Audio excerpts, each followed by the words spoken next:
الله أكبر.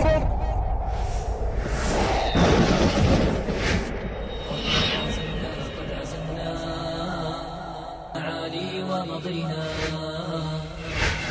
جنة الخلد ابتغينا فاحشدوا كل الجنود قد عزمنا قد عزمنا معالي ومضينا نحن جند. When the revolutions kicked off, I was like many others who stuck to the TV screens watching day in, day out what's happening in this country, in Tunisia. Oh my God, now what's happening in Egypt? You know, and then the word would become, you know, it's happening in Tunisia, it's happening in Egypt. Then we start to even just whisper, you know, this will happen in Libya as well.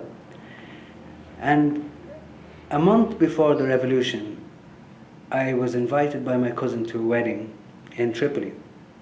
So I was there in January.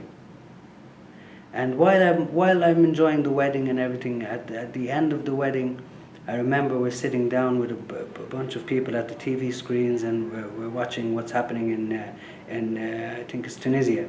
And one of the guys, he said, "Do you know this might happen in Libya?" And the other guy is like, I just remember their conversation.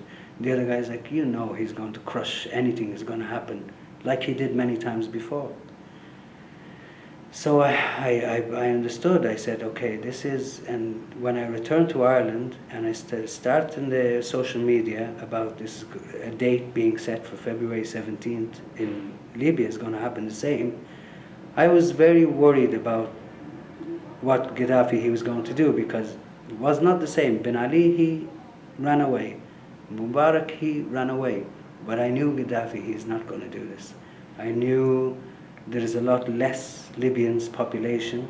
6 million is all the Libyans. So it's not like Egypt when you have a people's revolution and there's 40 million people in Cairo alone. How can you stop this? But in Libya, because the numbers are much less, he's going to really come down hard. And he did. So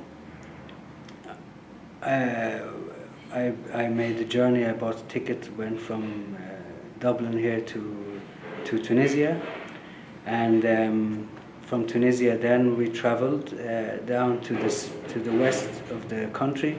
Now at this stage, my brother-in-law, who was married to my sister, had gone to Benghazi earlier on, and he created a brigade called the Tripoli Brigade.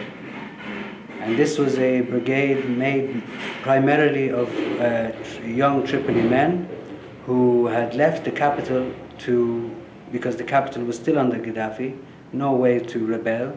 So many young men, they left Tripoli to go to the liberated areas, train, and become fighters to eventually return to the capital. So the idea of my brother-in-law's brigade, it excited me a lot, in the sense that Tripoli is my home city as well, and it's where I'm from, and it's what I know. It's the only place I knew at the time. So to think that I would be going somewhere, when I arrived from Tunisia, we went down towards a place in the mountains, in the western mountains, called Nalut. And this is like a town in the mountains. And there was a brigade. At this stage, my number in the brigade was 392. And I was the 392nd person to join the brigade. And so within the brigade then, I started to realize the gravity of the whole operation.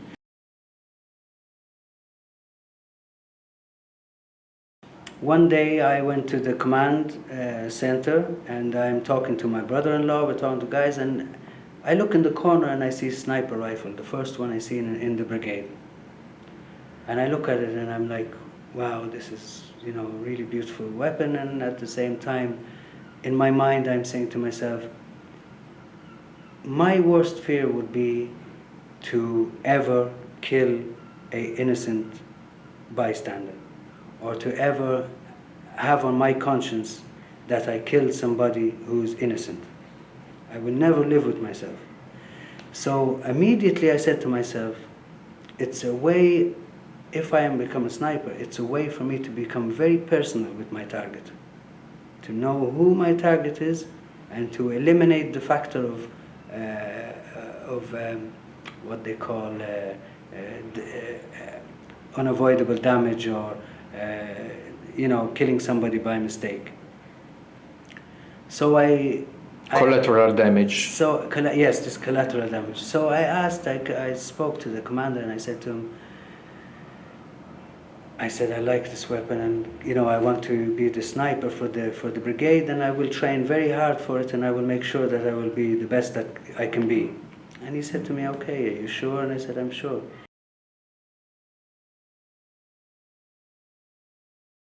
Yes, somebody was shooting from us from a distance and firing upon my unit, and I had to take position, and I find him in my sights, and I shot him, and it was a first direct hit. I trained a lot for it, and when he went down, there is no time for not like the movies. Nothing on your mind. Sit down and contemplate. No, there's no time in battle.